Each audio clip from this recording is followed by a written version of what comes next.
저에게는 몇 분의 선생님이 계십니다. 제가 몇 번 소개를 해드린 적도 있지만 저는 스승의 날이 되면 꼭 세 분이 먼저 떠올라집니다. 첫 번째 선생님은 중학교 2학년 때 만났던 영어 선생님이자 교회에서 주일학교 선생님이었던 조보옥 선생님이십니다. 여자 선생님이신데요. 사춘기에 제가 방황을 심히 많이 했습니다. 밤마다 비 맞고 돌아다니고 목유병 환자도 아닌데 그렇게 돌아다닐 때 그 마지막 거처가 선생님의 집이었습니다. 처녀 선생님이셨는데 저를 있는 그대로 받아주시고 저희 얘기를 밤늦게까지 들어주셨습니다. 그래서 저는 그 선생님의 영향으로 10대와 20대 때 제 꿈은 교사와 상담가였습니다. 나도 선생님같이 교사가 되고 상담가가 되었으면 좋겠다. 이게 꿈이었습니다. 두 번째 선생님은 1월 달에 오셔서 우리에게 말씀을 전해주셨던 이의규 목사님이십니다. 이분은 35년 동안 시골교회 20여 명의 노인 어르신들을 위해서 헌신하신 그야말로 어머니와 같은 목회자이십니다. 이분의 영향을 받아서 저는 30대에 목회자로서 부름을 깨닫고 목사가 되었습니다. 세 번째 스승님은 최상태 목사님이십니다. 화평교회를 개척하고 28년째 건강한 교회를 이루면서 바른 목회, 예수 닮은 사람들 길러내는 일들에 헌신하는 목회자이십니다. 그분의 영향으로 저는 성경적인 목회를 생각하다가 교회를 개척하고 오늘에 이룰 수가 있었습니다. 저희는 이렇게 세 분의 대표적인 스승이 계시지만 이 모든 분들에게 영향을 미치셨던 분은 역시 예수님이십니다. 우리는 오늘날 정말 교사가 학교가 위기라는 이야기들을 많이 듣고 교회가 위기라는 어려운 시기다라는 이야기들을 참 많이 듣습니다. 며칠 전 스승의 날을 전후해서 뉴스를 좀 검색해 보니까 참 안타까운 소식들이 많이 뉴스에 올라와 있더라고요. 교사와 학생이 서로 맞고소한 사건도 올라와 있었고 또 훈훈한 사건도 물론 올라와 있었지만 그 중에서 제 마음을 탁 때리는 한 구절이 있었습니다. 이런 얘기였습니다. 오늘날 우리 시대에는 교사는 있으나 스승은 없다. 이렇게 말하는 이야기였습니다. 교사는 교사대로 아주 힘듭니다. 교권이 무너졌다. 이렇게 말을 하고 있고요. 학생은 학생대로 스승을 찾아볼 수가 없다. 존경할 만한 스승이 없는 시대가 되었다. 이렇게 말하면서 학생 인권을 이야기하는 시대가 되었습니다. 도대체 무엇이 문제가 되어서 이렇게 서로 힘들다, 서로 없다 이런 시대가 되었을까요? 하지만 이런 시대임에도 불구하고 우리가 찾는 것은 역시 진정한 스승이고 교사를 찾고 있는 줄로 압니다. 학생들과 청년들은 자신들을 바른 길로 이끌어줄 진정한 참된 선생님을 찾고 있습니다. 어른도 진실한 길로 인생을 바른 길로 이끌어줄 큰바위 얼굴을 찾고 있는 중인 줄로 압니다. 우리는 모두 스승을 두고 그동안 은연중에 살아왔고 지금도 많이 비판하고 있지만 참 본보기가 될 만한 스승을 찾고 있는 사람들이 우리가 아닐까 생각해 보게 되어집니다. 자, 그러면 여러분 누가 참 스승일까요? 누가 진정한 스승이 될 수 있을까요? 저는 예수님만이 참 스승이라고 먼저 성경의 이야기를 여러분들과 나누고 싶습니다. 불교는 깨달음의 종교라고 얘기합니다. 그래서 불교는 스스로 도를 닦고 또 열심히 자신을 단련하고 연단하면 깨달음을 얻게 되는, 그래서 스스로 선생님이 될 수 있다고 말을 하기도 합니다. 하지만 기독교는 그런 종교가 아닙니다. 기독교는 가르치는 종교이고 배우는 종교입니다. 성경에는 배운다라는 말이 105번이나 나옵니다. 가르친다라는 말은 210번이나 나옵니다. 도합, 배우고 가르친다라는 얘기가 300번 이상 나오는데 성경의 구절이 3만 구절이니까 109절, 1000구절 중에 한 구절을 가르치고 배운다라는 이야기입니다. 그만큼 많이 배운다, 가르친다. 이런 얘기들이 너무 많이 기록이 됐습니다. 왜 이렇게 많을까요? 그것은 우리 인간은 스스로 배울 수 없는 존재라는 전제가 있기 때문에 그렇습니다. 우리는 죄인입니다. 그러므로 이 세상에서 선생님, 정말 존경받는 선생님이 있다면 그것은 정말 기적입니다. 그런 선생님이 있다는 것이 놀라운 것이지 없는 것이 사실은 당연한 겁니다. 왜? 인간은 어차피 냄새나는 죄이고 거기서 거기이기 때문에 그렇습니다. 거기서 거기인 사람들 가운데에서 선생님을 찾는다는 것이 참 어려운 것이 사실입니다. 그거는 어제 오늘의 문제가 아니라는 것을 우리가 깊이 생각하고 참 스승이 되시는, 그래서 우리 가운데 찾아오신 예수님을 진정한 우리의 인생의 구세주일 뿐만 아니라 선생님으로 모시는 은혜가 저와 여러분들에게 있어야 될 줄로 압니다. 예수님이 이런 말씀을 하셨습니다. 너희가 나를 선생이라 또는 주라 하니 너희 말이 맞도다. 내가 그러하다. 내가 주와 또는 선생이 되어 너희 발을 씻겼으니 너희도 서로 발을 씻기는 것이 옳으니라. 예수님이 우리의 참 스승 선생님이신 줄로 믿습니다. 그럼 우리는 누구입니까? 우리는 제자입니다. 제자는요, 우리 희망의 교회 같으면 양육관을 받고 제자 훈련을 받아서 제자가 되었다 말할 수 있는 게 아닙니다. 그렇다면 제자 훈련을 받지 못한 사람들은 한 사람도 예수 제자가 될 수 없다라는 말이 되기 때문에 그거는 맞지 않는 말입니다. 제자는 또 교회에서 열심히 헌신하고 봉사하는 우리 교사 선생님들 같은 분들만 제자라고 이름을 붙일 수도 없습니다. 제자는 목사나 전도사처럼 특별한 소명을 받은 사람만 제자라고 말할 수도 없습니다. 예수님은 예수를 믿고 주님을 받아들인 모든 사람들이 당신의 제자가 되기를 원하셨습니다. 우리는 그것을 성경을 읽어보면 깨닫게 되어집니다. 제가 아까 말씀드렸던 세 분의 스승님 이외에 제가 딱 한 번 만났는데 제 인생의 스승으로 모시는 한 사람이 있습니다. 지금은 돌아가신 고 옥하는 목사님이십니다. 저는 이분의 책을 다시 요즘에 읽고 있습니다. 이분의 책 평신도를 깨운다 138, 139페이지에는 여러분의 종이에 써 있는 이야기가 써 있습니다. 한번 같이 읽어볼까요? 그러므로 시작. 그러므로 예수를 주님으로 고백한 사람은 세상스럽게 제자가 되기 위해 훈련을 받아야 하는 것이 아니고 이미 제자이기 때문에 훈련을 받아야 한다. 교회 안에서 평신도가 어떤 믿음의 스승이든지 그들이 예수를 주로 고백하는 이상 누구나 예수의 제자라는 사실을 의심하지 못하도록 해야 할 것이다. 초신자도 제자요, 헌신자도 제자요, 교역자도 제자라는 사실을 10번, 100번 못지라듯 가르쳐야 한다. 저는 이 말에 100% 공감합니다. 제자는 예수 믿는 모든 사람들이 예수의 제자입니다. 오늘 예수님을 믿고 주님의 길을 걸어가고자 하는 이 자리에 처음 올해부터 신앙생활하는 초신자도 예수님을 따라가는 예수의 제자요. 수십 년 예수님을 믿고 세례를 받은 지도 수십 년이 지난 권사요, 집사요, 목사도 제자입니다. 왜 우리가 제자입니까? 우리는 예수님을 본받기를 원하고 그분의 삶을 배우기를 원하는 자들이기 때문에 우리는 제자입니다. 제자는 회원이 아닙니다.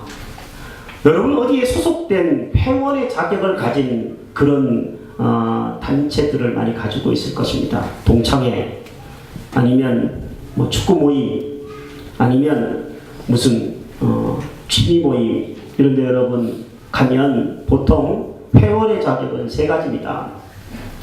먼저는 모임에 참여하는 것이 첫 번째 자격이고요. 두 번째는 회비를 내는 겁니다. 그렇죠. 회비 안 내면 자격으로 안 쳐주더라고요. 저도 목사님들 축구하는데 회비 밀리면 문자가 막 와요. 빨리 내라고. 그리고 모임에 방해가 되는 일을 하지 않는 게 세 번째 조건입니다. 그런데 누가 이야기하기를 오늘날 교회가 회원이 되어지고 제자가 되어지지 못하고 있다. 안타까운 성토를 했습니다. 교회 성도님들은 이 세 가지를 합니다. 모임에 참여합니다. 예배를 드리죠. 회비를 냅니다. 헌금 생활을 합니다. 모임에 방해가 되지 않는 일을 하려고 어쨌든 노력합니다. 근데 이 정도는 그냥 모든 사람들이 다 하는 일입니다. 그건 회원이면 다 하는 겁니다. 여러분, 주님은 여러분과 제가 회원이 되기를 바라는 게 아니라 주님을 본받고 따라가는 삶을 사는 제자가 되기를 기대하시는 줄로 믿습니다. 따라해 볼게요. 우리는 회원이 아닙니다. 우리는 제자입니다. 아멘입니까? 네, 여러분과 저는 예수의 제자입니다. 자, 온 성도가 제자고 예수님이 참 스승이시라면 우리는 그러면 무엇을 배워야 되는 걸까요? 학교에 가면 여러 과목을 배웁니다. 대표적으로 국어, 영어, 수학. 머리가 벌써 아프기 시작하죠. 네, 국영수. 그것만 없어도 내 성적이 한참 좋을 텐데 이렇게 생각하는 학생들도 아마 있을 줄로 압니다. 학교에서 공부를 배울 뿐만 아니라 인간관계도 배웁니다. 그러면서 우리는 학교는 꼭 가야 되는 곳으로 알고 있습니다. 그렇죠. 초등학교 학생이 학교를 안 간다 그러면 부모님이 어떻게 합니까? 혼을 낼 겁니다. 소위 말해서 막된 말로 다리 몽둥이를 분질러서라도 학교를 보내려고 할 거예요. 그런데 그보다 더 중요한 교육이 성경입니다. 왜요? 성경을 배운다는 것은요, 우리의 영혼에 참 구원이 있음을 깨닫게 해줄 뿐 아니라 하나님의 사람인 우리가, 예수의 제자가 되려고 하는 우리가 온전한 사람이 되는 일들에 주님이 우리에게 주신 선물이 성경 말씀이기 때문에 우리는 성경을 배우지 아니할 수가 없습니다. 성경을 안 배우는 예수의 제자는 있을 수가 없는 겁니다. 모든 성경은 하나님의 감동으로 된 것으로 교훈과 책망과 바르게 함과 의로 교육하기에 유익하니 이는 하나님의 사람을 온전하게 하여 모든 선한 일을 행할 능력을 갖추게 하려 함이라. 지금 우리 손에는 약 3만원, 4만원짜리 성경이 들려져 있습니다. 그 정도만 주면 성경을 한 권 삽니다. 하지만 이것이 얼마나 귀중한 것인지는 깨닫는 사람만이 알게 되어 있습니다.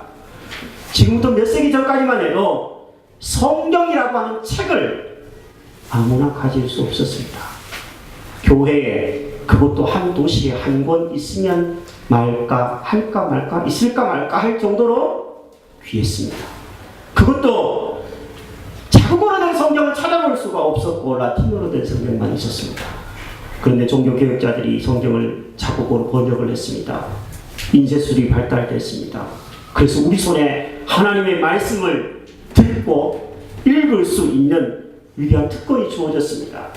대한민국 사람들은 또 한글이 너무 쉬워서 어릴 때부터 한글을 거의 다 깨우칩니다.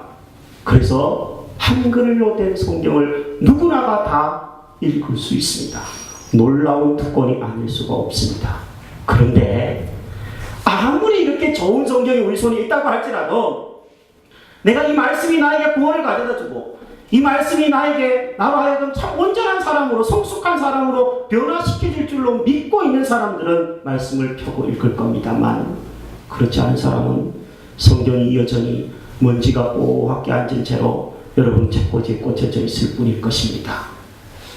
믿지 않는 사람들은 특히 성경을 읽으려고 하지 않습니다. 여러분과 제가 예수의 제자라면 성경을 들고 펴서 읽을 수 있는 사람이 되어야 할 줄로 압니다. 여러분, 언제 여러분이 좀 철이 들고 변화되었습니까? 신앙인이라면 분명히 예수님을 믿고 나서 조금이라도 변화가 있었을 것인데 언제 변화됐습니까? 저는 제 자신을 이렇게 돌아보면요, 다른 사람의 설교를 듣고 다른 사람의 이야기를 듣고 바뀐 경우들도 있어요. 물론 있습니다. 저는 설교를 무시하지 않습니다. 하나님의 도구라고 생각합니다. 하지만 정말 바뀌어졌을 때는 언제였냐면 나 스스로 어떤 삶의 문제에 고민하고 생각하고 그러다가 무릎 꿇고 기도하고 하나님의 말씀이 뭐라고 말씀하시는가 한번 찾아보자, 묵상하고 그 말씀을 읽고 생각할 때 거기에서 변화가 찾아오고, 내가 그렇게 해야 되겠다, 내가 그렇게 하는 것이 하나님이 기뻐하시는 일이겠다 선택하고 나아갔을 때 놀라운 변화가 그때부터 찾아왔던 것을 고백하지 않을 수 없습니다. 여러분이 스스로 교회에 나와서 설교를 듣는 것도 좋지만 스스로 말씀을 펴고 묵상하고 생각할 때 하나님의 말씀이 여러분의 삶을 아름답게 변화시켜 가리라고 믿습니다. 언제 여러분 우리가 제자가 되고 언제 말씀을 배워야 될까요? 그것은 다른 때가 아니라 바로 지금입니다. 지금부터 하면 되는 겁니다. 이전에 못했다 상관없어요. 괜찮아요. 어떡하겠어요. 지나간 거 되돌아갈 수도 없는 거고. 어떤 분은 가끔 후회하는 분들이 있어요. 어떤 후회를 하냐면 배움의 기회를 놓쳐서 후회하는 분들이 많이 있어요. 옛날에는 가난해서 배우지 못한 분들이 있잖아요. 학교로 문턱을 못 밟은 사람도 있어요. 어떤 분은 여자라서 아버지가 학교를 보내지 않았다라고 말하는 분도 있고요. 학교에 갈 수가 없어서 못 배웠다고 얘기하는 분들이 어르신들 중에는 있습니다. 그런데요, 이제는 그런 시대가 아니에요. 지금은 마음만 먹으면 한글 다 배울 수 있어요. 무료로 다 배울 수 있어요. 한글도 그래요. 그래서 80 먹은 어르신도요, 초등학교에 다니고 졸업장 받는 분도 있고요. 검정고 시켜가지고 대학교 가는 분도 있고 그렇습니다. 배울 수 있는 시대가 되었습니다. 얼마든지 그런 시대가 되었어요.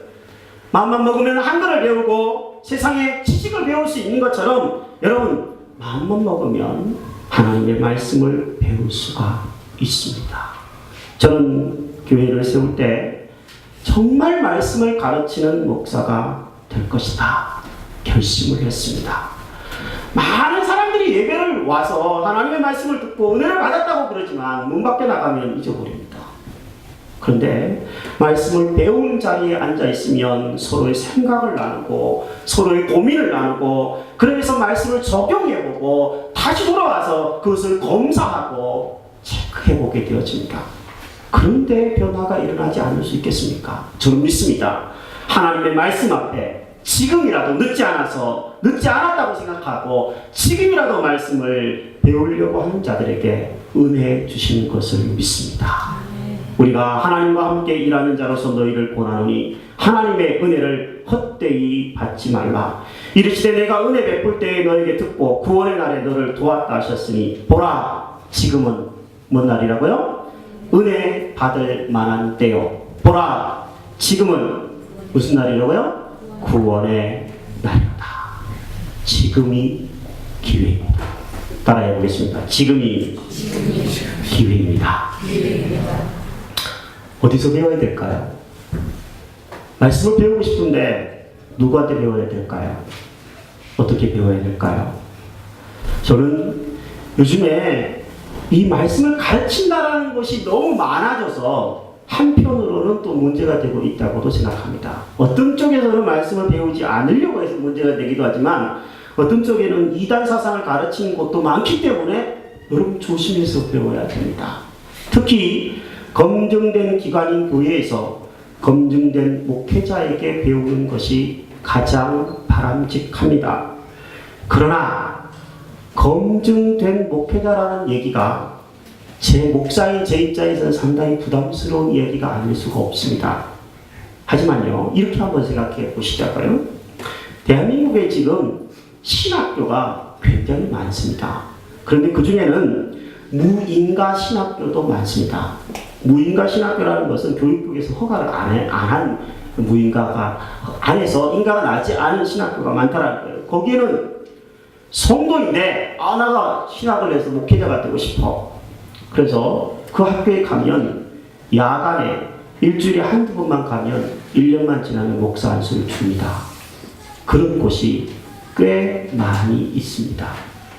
1년 동안에 야간에 일주일에 한두 번 가서 목회 안수 받은 사람한테 여러분 성경을 배우시겠습니까? 10년 정도 목회 수업을 받으면서 검증된 목사에게서 교육을 받으시겠습니까?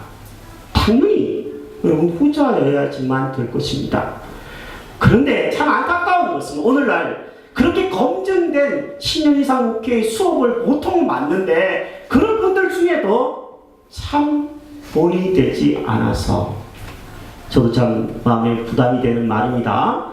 본이 되지 않아서 문제가 일어나고 불거져서 성도님들에게 가르치기에 참 부담이 되는 그런 목회자들이 있어서 안타까운 마음을 금할 수가 없습니다. 성문제를 일으킨 모 교수가 있었습니다. 그 학교에 가서 학생들이 배우려고 하겠습니까? 그 교수님에게. 저는 배우기 힘들다고 생각해요.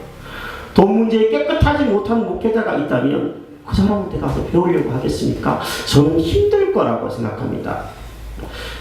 이렇게 문제가 불거진 소수의 사람들을 가지고, 그러나 여러분 모든 목회자들이, 모든 교사들이, 선생님들이 그럴 거라고 생각하면 안 됩니다. 여러분은 판단하셔야 합니다. 아, 저분은 정말 바르게 목회하려고 하고, 아, 저분은 정말 말씀을 순종하려고 하는 교사이고 목회자이고 선생님이다. 그러면 여러분 이 시대에 찾아보기 힘든 분인 줄로 알고 그 사람에게서부터 배우려고 부단히 노력하셨으면 좋겠습니다.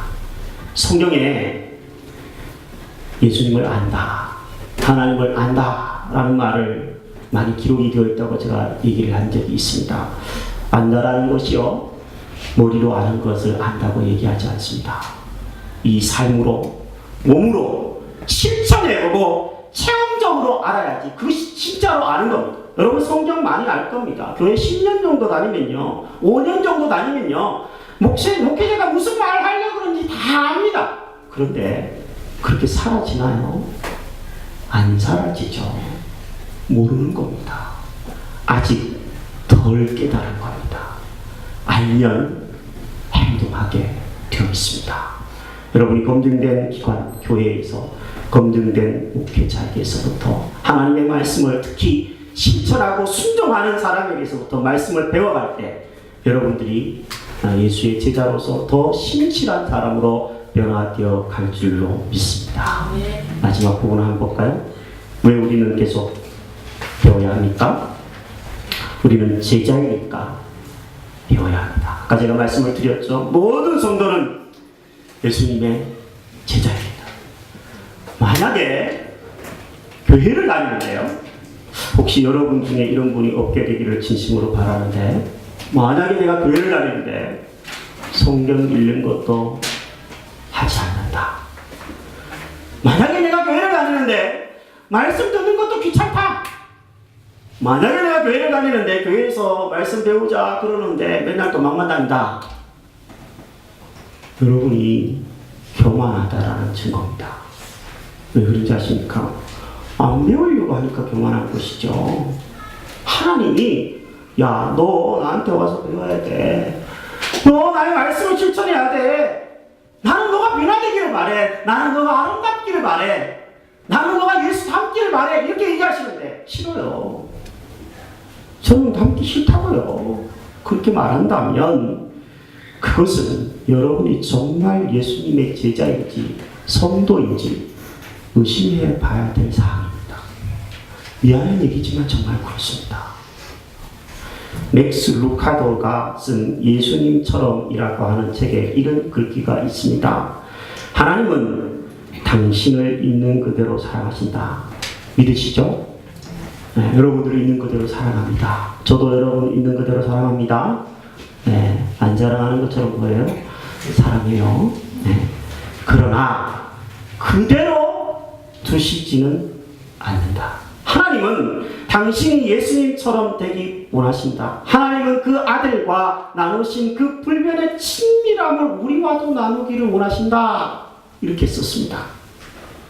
여러분 자식 키우는데 코 흘리게로 이렇게 코 막 흘리고 막 넘어지고 자빠지고 울고 떼쓰고 이런 아이도 그냥 머물기를 바라십니까? 그런 부모가 세상에 어디 있겠습니까? 아무도 없습니다. 우리는 우리의 자식이 이유식을 하기를 바라고요. 우리는 우리의 자식이 초등학교에 가기를 바라고요. 우리는 우리의 자식이 중고등학교를 졸업해서 건강한 어른으로 자라기를 바라고요. 우리는 우리의 자식이 40이 되고 50이 되고 60이 돼도 더 성숙한 어른으로서의 그런 모습을 갖추기를 바랍니다. 부모라면 누구나 자식에게 그런 마음이 있어요. 하나님의 마음입니다. 저는 제 자신에게 굉장히 불만이에요. 솔직히 말해서.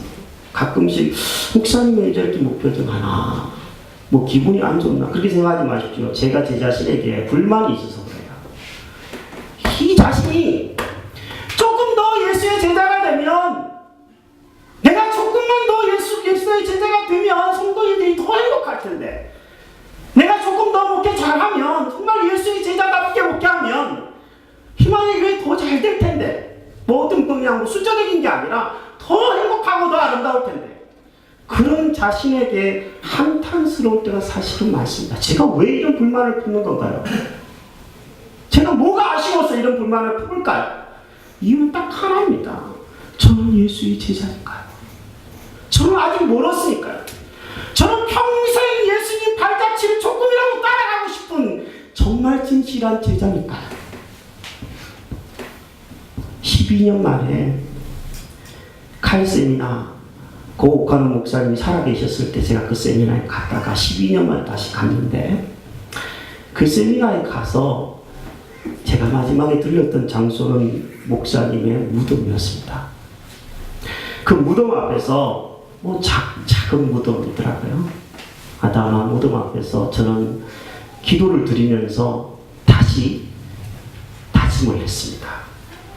하나님, 이분은 정말 예수 제자가 되어서 예수 제자 삼는 일들의 생애를 걸었던 목사님입니다. 이분이 큰 교회를 하고 작은 교회를 해서 제가 이분을 존경하는 것이 아니라, 정말 이분이 예수의 제자가 되어서 제자 삼는 일을 했기 때문에 제가 존경하고 저도 그런 목회자가 되기를 원합니다. 다짐을 했어요. 골로새서 1장 28절의 말씀을 가지고 제가 다짐을 했어요. 우리가 그를 전파하여 각 사람을 권하고 각 사람을 그리스도 안에 각 사람을 가르치면 각 사람을 그리스도 안에서 완전한 자로 세우려 함이니, 한 사람이라도 좋다. 한 사람이라도 나도 예수 제자가 되어야 될 사람이지만, 내게 붙여진 우리 희망의 교회에 붙여진 사람들 한 사람이라도 예수의 완전한 제자로 만드는 일들에 나는 사령을 다해서 앞으로 목회할 것이다. 제가 다짐을 했어요. 여러분, 이 다짐은 저의 다짐만이 되어서는 안 됩니다. 여러분이 어머니세요?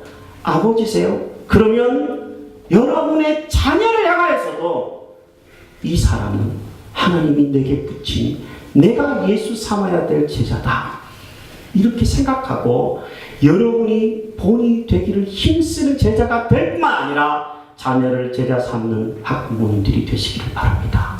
교사들이 있다면 그 아이들은 엄청 꼬맹이잖아요. 말씀 비우고 엄청 작은 아이지만 그 아이에게 예수의 복음이 들어가고 예수 그리스도를 닮은 사람으로 변화된다면 이 한 아이가 어떤 위대한 일을 할 줄 모른다라는 꿈을 가지고 여러분이 제자가 될 뿐만 아니라 제자를 삼는 교사들이 되기를 바랍니다. 있어요. 저는 제가 그동안 신앙생활 하면서 아까 말씀드렸던 세 분의 선생님과 한 번밖에 만나지 못했지만 그 목사님, 옥목사님 같은 분들 제가 주변에서 많이 지금 찾아볼 수 있어요. 여러분, 없다고 말하지 마세요. 찾아보세요. 찾으면 있습니다. 부디 여러분과 제가 예수님의 제자가 되어서 스승이신 그분의 말씀을 배우고 그분을 본받아 나아가는 일들에 평생을 들였으면 좋겠고요. 내가 제자 될 뿐만 아니라 제자 삼는 일들에 집중하여서 우리의 5년 후, 10년 후 우리의 모습을 더욱더 아름답게 사용하실 주님을 경험할 수 있는 우리 모두가 되기를 주의 이름으로 축복합니다.